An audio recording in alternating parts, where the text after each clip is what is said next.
بسم اللہ الرحمن الرحیم اللہم یا رب اشرح لی صدری ویسر لی امری واحلل عقدۃ من لسانی یفقہوا قولی۔ الحمد للہ رب العالمین والصلاة والسلام علی اشرف الانبیاء والمرسلین وعلی آلہ وصحبہ اجمعین۔ اعوذ باللہ من الشیطان الرجیم، بسم اللہ الرحمن الرحیم۔ وَمِمَّا رَزَقْنَاهُمْ يُنْفِقُونَ۔ سورۃ البقرہ میں متقین کی صفات کا ذکر ہو رہا ہے۔ یہاں متقین کی تیسری صفت کو بیان کیا گیا ہے۔ متقین کون ہیں؟ جو غیب پر ایمان لاتے ہیں، بے دیکھے پر۔ متقین وہ ہیں جو نماز کی پابندی کرتے ہیں، اور متقین وہ ہیں مما رزقناہم ينفقون، ہمارے دیے ہوئے رزق میں سے کچھ ہماری راہ میں خرچ کرتے ہیں۔ یہ تیسرا صفت ہے جو متقین کا یہاں پر ذکر کیا گیا ہے کہ وہ اللہ رب العزت کے دیے ہوئے رزق میں سے کچھ اللہ رب العزت کی راہ میں خرچ کرتے ہیں۔ اللہ رب العزت کی راہ میں خرچ کرنے سے یہاں مراد کیا ہے؟ مما رزقناہم ينفقون، جو اللہ نے ہمیں رزق دیا ہے وہ ہم اللہ کی راہ میں خرچ کریں۔ تو یہاں انفاق فی سبیل اللہ سے مراد کیا ہے؟ یا تو زکوٰۃ مراد ہے، جس طرح کئی مقامات پر قرآن مجید فرقان حمید میں نماز اور زکوٰۃ کا جو ذکر ہے وہ ساتھ ساتھ کیا گیا ہے، ٹھیک ہے نا؟ تو نماز فرض ہے، اسی طرح زکوٰۃ بھی فرض ہے۔ تو جہاں نماز کا ذکر ہے وہیں زکوٰۃ کا ذکر ہے، تو یہاں بھی نماز کا ذکر ہو چکا۔ اب مما رزقناہم ينفقون کہ اللہ کے دیے ہوئے رزق میں سے کچھ اللہ کی راہ میں خرچ کرنے کا ذکر ہے، تو اس سے مراد یا تو زکوٰۃ ہے، کیونکہ فرض کا پہلے ذکر ہو چکا، یہ بھی فرض ہے، ٹھیک ہے نا؟ یا اس سے مراد تمام قسم کے صدقات ہیں، جیسے غریبوں، مسکینوں، یتیموں، طلباء، علماء، مدارس، مساجد وغیرہ کو دینا، ٹھیک ہے نا؟ یا اولیاء کرام یا فوت شدگان کے ایصال ثواب کے لیے جو مال خرچ کیا جاتا ہے وہ بھی اسی مما رزقناہم ينفقون میں داخل ہے۔ وہ تمام صدقات نافلہ جو ہم کسی کے ایصال ثواب کے لیے کرتے ہیں، مما رزقناہم ينفقون میں وہ بھی داخل ہیں۔ تو بہتر یہ ہے کہ مما رزقناہم ينفقون سے مراد یہاں یہ لیا جائے کہ جو زکوٰۃ ہے یا فرض ہے اور اپنا صدقات نافلہ ہیں، تمام مما رزقناہم ينفقون میں داخل ہیں، ٹھیک ہے نا؟ اب یہاں مال خرچ کرنے کے حوالے سے ہمارا دین جو ہمیں تعلیم دیتا ہے وہ میانہ روی کی تعلیم دیتا ہے۔ ہمارا دین میانہ روی کی تعلیم دیتا ہے، یعنی بہت زیادہ خرچ نہ کیا جائے، بہت زیادہ لٹایا نہ جائے،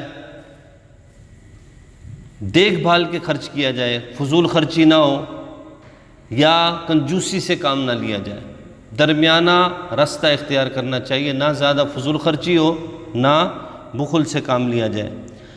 آیت کریمہ میں جو حکم دیا گیا ہے وہ ہمارے دیے ہوئے میں سے کچھ ہماری راہ میں خرچ کرنے کا حکم دیا گیا ہے، یعنی اللہ رب العزت کی راہ میں جو خرچ کیا جاتا ہے کوئی یہ نہ سمجھے کہ یہ اس کی اپنی ذاتی کمائی کا نتیجہ ہے یا ذاتی محنت کا نتیجہ ہے۔ جو ہم اللہ کی راہ میں خرچ کرتے ہیں وہ رزق دینے والی بھی رب کی ذات ہے، ٹھیک ہے نا؟ تو اللہ کی راہ میں خرچ کرنے میں ایسا بھی نہیں ہونا چاہیے کہ اتنا زیادہ مال خرچ کر دیا جائے کہ خرچ کرنے کے بعد آدمی پچھتائے، اس کے پاس خود کے پاس کچھ نہ بچے، اور نہ ہی خرچ کرنے میں کنجوسی سے کام لیا جائے کہ آدمی جو ہے وہ بخل کا شکار ہو جائے، مال کی محبت اس کے دل میں گھر کر جائے، کیونکہ بخالت جو ہے ہمارا دین بخل کی تعلیم نہیں دیتا، ہمارا دین جو ہے وہ بخل کو ترک کرنے کی تعلیم دیتا ہے، اسراف سے بھی ہمارا دین ہمیں منع کرتا ہے، تو فضول خرچی بھی نہیں ہونی چاہیے اور کنجوسی بھی نہیں ہونی چاہیے۔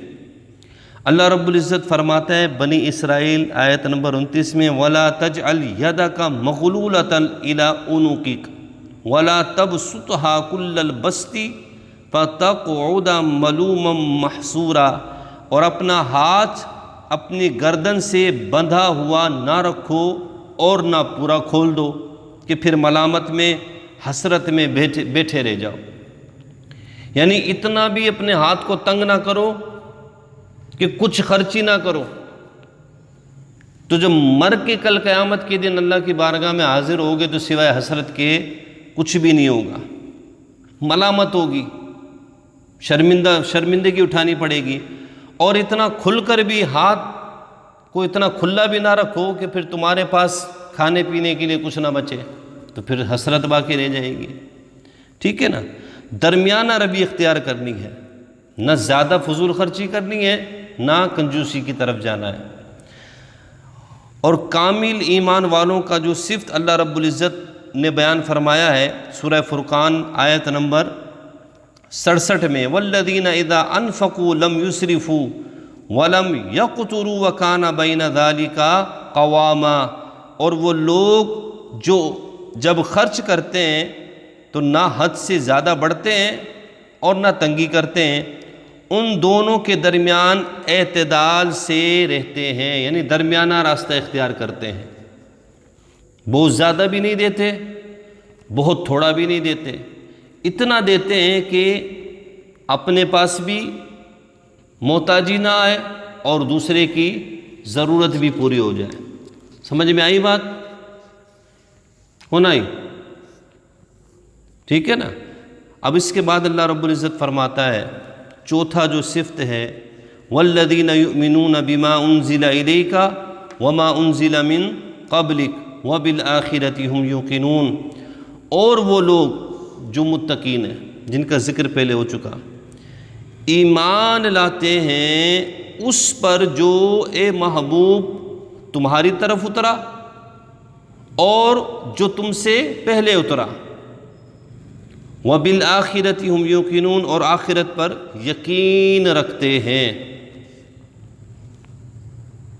یہ متقین کے دو اور صفات یہاں پر ذکر کر دیے گئے، پہلا صفت غیب پر ایمان، دوسرا صفت نماز پر ہمیشگی، تیسرا صفت اللہ کے دیے رزق سے اللہ کی راہ میں خرچ کرنا، چوتھا صفت جو ہمارے پیارے نبی پر اترا اللہ کی طرف سے یعنی قرآن، اس پر بھی ایمان لاتے ہیں، اور ہمارے پیارے نبی سے پہلے جو دیگر انبیاء پر اللہ رب العزت نے کتابیں نازل فرمائی ہیں یا احکامات نازل فرمائے ہیں ان پر بھی ایمان رکھتے ہیں۔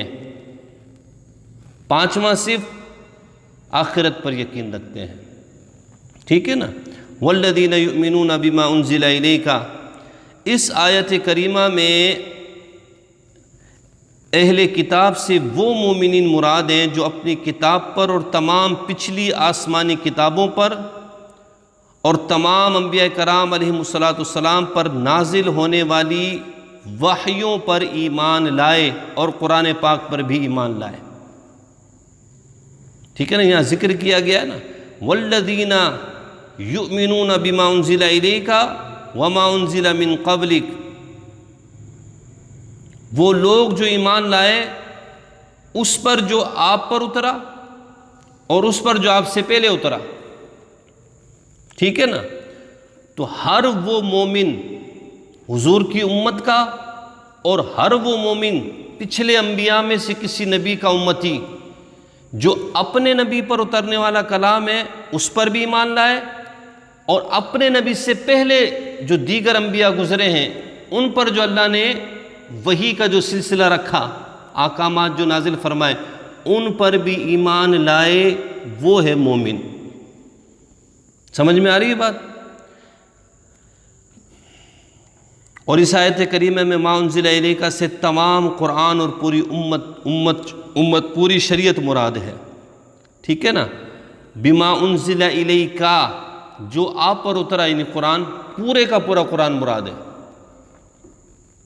اور پورے کی پوری شریعت مراد ہے۔ اب ایسا نہیں ہے کہ ہم شریعت کی کچھ باتیں تو مانیں اور کچھ باتوں کو ماننے سے ہم انکار کریں، قرآن کی کچھ آیتوں کو ہم تسلیم کریں اور کچھ آیتوں کا انکار کریں۔ یہاں پورے کا پورا قرآن مراد ہے۔ مومن بندہ تب بنے گا جب پورے کے پورے قرآن پر اس کا ایمان ہوگا اور شریعت مطہرہ کو کامل مانے گا، تب کہا جائے گا کہ مومن ہے۔ اب یہاں اللہ رب العزت نے جو کتابوں پر ایمان لانے کا حکم دیا ہے کہ اے محبوب آپ سے پہلے جو اترا، جتنی بھی کتابیں اتری، تورات، زبور، انجیل یا دیگر جو صحائف اترے انبیاء پر، ان پر بھی ایمان لانے کا اللہ یہاں پر حکم ارشاد فرما رہا ہے۔ تو یہ بات یاد رکھنا کہ جس طرح قرآن مجید فرقان حمید پر ایمان لانا ہر مکلف پر فرض ہے۔ مکلف کون؟ عاقل، بالغ، مسلمان۔ مکلف سے مراد عاقل، بالغ، مسلمان، یہ ہو گیا مکلف۔ یعنی اس کو تکلیف دی جائے گی، یعنی اس کو کہا جائے گا کہ تو نماز پڑھ، روزہ رکھ، زکوٰۃ دے، حج کر، شرعی احکامات پر عمل کرنے کا جو پابند ہے، شرعی احکامات پر عمل کرنے کا جو پابند ہے اس کو کہا جاتا ہے مکلف۔ تو جس طرح قرآن پاک پر ایمان لانا ہر مکلف پر کیا ہے؟ فرض ہے، اسی طرح جو پہلی کتابیں ہیں جو اتری ہیں ان پر ایمان لانا بھی ضروری ہے، جو دیگر انبیاء کرام علیہ السلام پر اتری ہے نا، توریت ہے، زبور ہے، انجیل ہے۔ اب ہم یہاں یہ نہیں کہہ سکتے کہ وہ کتابیں تو اتری ہیں دیگر انبیاء پر اور ہم جو ہیں وہ جناب محمد مصطفیٰ صلی اللہ تعالیٰ علیہ وسلم کی امت میں ہیں، لہٰذا ہم پر لازم ہے کہ ہم صرف قرآن کو مانیں، ان دیگر کتابوں کو ہم نہیں مانتے، نعوذ باللہ۔ یہ عقیدہ اور یہ طرز عمل دین اسلام کے سراسر خلاف ہے۔ ہمارا دین اسلام ہمیں حکم دیتا ہے ہر مکلف کو کہ جس طرح آپ قرآن پر ایمان لاتے ہیں اسی طرح آپ پر لازم ہے کہ آپ دیگر انبیاء کرام علیہ السلام پر اترنے والی ہر کتاب پر ایمان لائیں گے۔ توریت پر بھی ایمان ہو، زبور پر بھی ایمان ہو، انجیل پر بھی ایمان ہو، ٹھیک ہے نا؟ ہاں، اتنا ضرور ہے کہ جو احکامات ہماری شریعت میں منسوخ ہو گئے، نبی کریم علیہ السلام تشریف لائے نا، ہم توریت پر بھی ایمان لاتے ہیں، ہم زبور پر بھی ایمان لاتے ہیں، ہم انجیل پر بھی، کہ وہ اللہ کے کلام ہیں اور وہ انبیاء پر اللہ نے وحی کے ذریعے نازل فرمایا، ٹھیک ہے؟ یہ ہمارا ایمان ہے۔ باقی رہی بات عمل کی، تو ہماری شریعت میں جو ہمارے پیارے نبی شریعت لے کر کے آئے ہیں اس میں جو حکم منسوخ ہو گیا، یعنی اب اس پر عمل نہیں کرنا، حضور نے اس کو منع فرما دیا، حالانکہ وہ حکم پچھلی شریعت میں تھا لیکن حضور نے اس کو کیا کر دیا؟ منسوخ، اب اس پر عمل نہیں ہوگا۔ تو ایسا کوئی شرعی حکم جس کو ہمارے پیارے نبی نے منسوخ کر دیا اس پر عمل کرنا ضروری نہیں ہے، اس پر عمل کرنا ضروری نہیں ہے۔ مثلا جو پچھلی شریعتیں تھیں، کئی شریعتیں گزر گئی، وہ نماز یا عبادت جو کیا کرتے تھے ان کا قبلہ کیا تھا؟ بیت المقدس، تمام بیت المقدس کی طرف منہ کر کے عبادت کرتے تھے۔ اب جب نبی کریم علیہ الصلوۃ والسلام تشریف لائے تو بیت المقدس سے قبلے کو پھیر دیا گیا اور کعبہ معظمہ کو، بیت اللہ کو قبلہ بنایا گیا۔ تو اب اگر کوئی بندہ یہ کرے کہ بیت المقدس کی طرف منہ کر کے نماز پڑھے تو اس کی نماز نہیں ہوگی۔ کیوں؟ کہ بیت المقدس کی طرف منہ کر کے نماز پڑھنا یا عبادت کرنا ہماری شریعت میں ہمارے نبی نے منسوخ کر دیا ہے۔ یہ حکم ہماری شریعت میں کیا ہے؟ منسوخ۔ اب ہم پر جو حکم لازم ہے وہ کیا ہے کہ ہم نے عبادت کرنی ہے یا نماز پڑھنی ہے تو ہم نے بیت اللہ کی طرف منہ کرنا ہوگا، ٹھیک ہے نا؟ تو پچھلی شریعتوں میں یہ حکم تھا کہ بیت المقدس کی طرف منہ کر کے نماز پڑھنی ہے، ہماری شریعت میں یہ حکم ہو گیا منسوخ، اب ہم نے بیت اللہ کی طرف منہ کر کے نماز پڑھنی ہے۔ تو پچھلی شریعت پر یا پچھلی کتابوں پر ایمان لانے کا یہ مطلب نہیں ہے کہ ان کتابوں میں جو احکامات درج ہیں ان احکامات پر عمل کرنا بھی لازم ہے، ایسا نہیں ہے۔ ہم نے صرف اجمالی طور پر یہ ایمان رکھنا ہے کہ دیگر انبیاء پر اللہ نے جو کتابیں نازل فرمائی وہ بھی اللہ کے کلام ہیں اور حق اور سچ ہیں، ٹھیک ہے؟ دیگر جو صحائف اتارے اللہ نے اپنے انبیاء پر جو سابق گزر گئے وہ بھی کیا ہیں؟ اللہ کے کلام ہیں، حق ہیں، اور عمل جو ہم نے کرنا ہے وہ ہم نے قرآن کے مطابق کرنا ہے، کیونکہ ہمیں جو شریعت، ہم پر جو شریعت نافذ کی گئی ہے وہ شریعت محمدی ہے، اور قرآن مجید فرقان حمید کی صورت میں اللہ رب العزت نے ہمیں علیحدہ ایک کتاب عطا فرمائی ہے۔ ہم پر جو لازم ہے، واجب ہے یا فرض ہے وہ اس قرآن پر عمل کرنا ہے، نبی کریم علیہ الصلوۃ والسلام کی شریعت پر عمل کرنا ہے، دیگر شریعتوں کو حق اور سچ ماننا ہے، عمل اس شریعت محمدی پر کرنا ہے۔ سمجھ میں آئی بات؟